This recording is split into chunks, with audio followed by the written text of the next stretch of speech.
With the blood of the Terror, Maximilien Robespierre has rescued the revolution. An invigorated army is repelling attacks at the border, and internal dissent has been all but quashed. At the height of his success, Robespierre dreams up a loftier goal yet: to use more terror to mold a new kind of society, a republic of virtue. By virtue, he means civic virtue. It's an active principle for Robespierre. For example, you cannot be a virtuous citizen by simply obeying the laws and keeping your head down.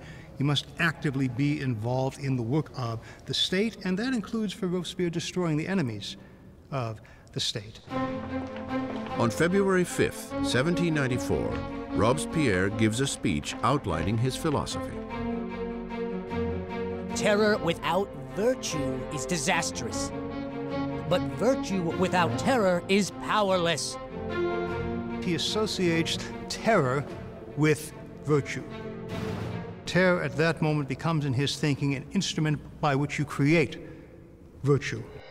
But others disagree. For Danton, the revolution is heading down the wrong path. He and his followers, the Dantonists, believe it is time to bring the Terror to a halt. It has served its purpose and is in danger of feeding the revolutionaries into their own fire. By the spring of 1794, things are beginning to go better. The food situation is no longer so bad, and the war effort is going better, and Danton is basically saying we need to get a new footing for the government. We need to move to a kind of normalization. Robespierre believes it's too soon. Danton will start organizing a group to argue that we should end the terror. Robespierre will see this as a direct threat to the government. He will not see it as just a difference of opinion about the direction of policy. He will see it as potential treason. And in Robespierre's Republic of Virtue, there is only one response to treason. The Dantonists are rounded up and quickly sentenced to death. Robespierre has sent thousands to the scaffold, but is uneasy with the blood of execution. He will not attend the beheadings of his former friends and allies. As he steps up to the blade, Danton shouts, "My only regret is that I'm going before that rat, Robespierre."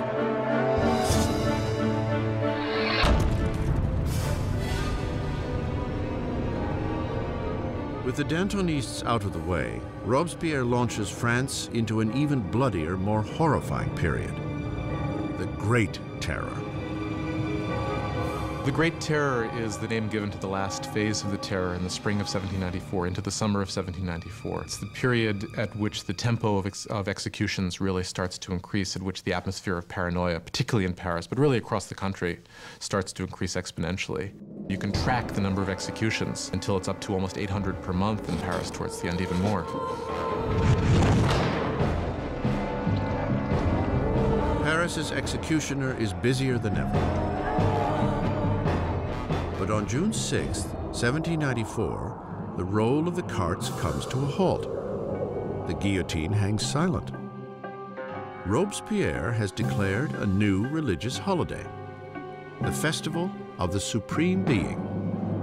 He wants to replace the old Catholic god with a new one, the goddess of reason. One thing about Robespierre is that he never supported these atheist policies. He believed that people needed a divinity to believe in.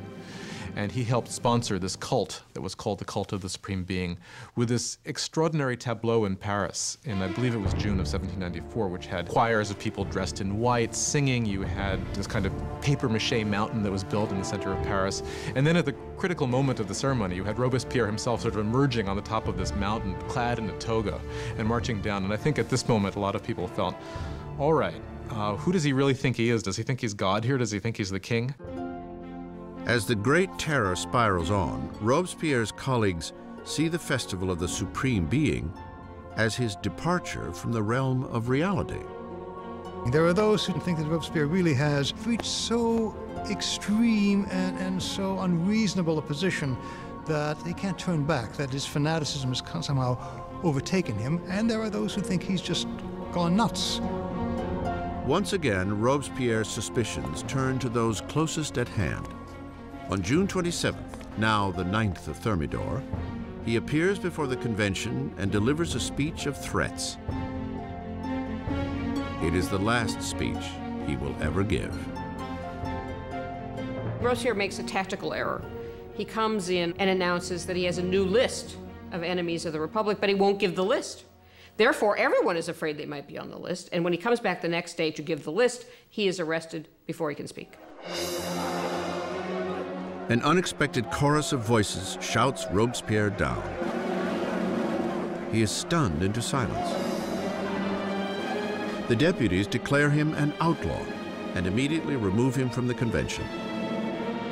Robespierre and several of his associates are taken to City Hall, where they remain under watch for the night. Shots ring out in the early morning. Guards race to the second floor. They fling the doors open to a grisly scene. One of Robespierre's allies has thrown himself from the window. Another has taken a pistol to his head. And Robespierre is found semi-conscious with a bullet wound to the face, his jaw shattered from an apparent suicide attempt. Robespierre spends his last hours on the table of the Committee of Public Safety, in the very room where he had piloted the terror to its hideously bloody peak. As he is ridiculed and insulted by his former colleagues, Robespierre is unable to respond. The Grand Master of Oratory has been silenced. In the Conciergerie, where the last Queen of France had preceded him, Robespierre is prepared for the national razor. His cellmate, the revolutionary Saint-Just, points to a painting of the rights of man and declares, "At least we did that." Robespierre had spearheaded a revolution and changed the face of France. He had reordered society and engineered a bloody and tyrannical system to ensure its success. But he was destined to be one of its final victims. It turns out that there is a great deal of enthusiasm for ending the terror. Nobody can figure out how to do it. And what turns out to be the case is that the only thing that will end the terror, and apparently the only thing they can all agree upon, is the fall of Robespierre. On July 27, 1794, the guillotine comes down on the incorruptible. And the last blood of the terror is shed. The terror dies with Robespierre, but the revolution does not. The rights of man, democracy, the new republic, the accomplishments of the revolution would far outlive any of the revolutionaries themselves. France would enter a period of uncertainty, frozen between fear of another terror, or worse yet, a return to the oppressive monarchy that preceded it. 5 stagnant years would pass before power once again consolidated in the hands of a single man, Napoleon Bonaparte. Historians disagree over the end of the revolution. Some believe it died with the rise of Napoleon. Others maintain that the revolution lived on into the 19th century and beyond. The revolution was the first and enduring model of a people taking its destiny in its own hands. The idea that the subjects of the oldest, the most established, the most glorious monarchy in Europe could decide to completely rewrite their history was something that had extraordinary resonance. The revolution tore apart the old feudal fabric of Europe and forever changed the course of Western civilization. The question raised by the French Revolution is how much violence is justified in achieving a better society? Do people have the right to overthrow what they see as an unjust system, to replace it with what they are convinced in their hearts is a more just system?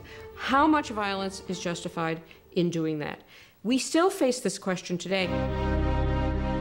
As Robespierre and his colleagues were driving their country into the future, Many of them must have wondered what the final outcome would be. More than 200 years after the birth of the French Republic, the ghost of Robespierre hangs over revolutions from Russia to Vietnam, China to Latin America. The French experiments with democracy have inspired models all over the world. Wherever tyranny takes root, the cry for justice is eternal, for liberty, equality, fraternity, for revolution.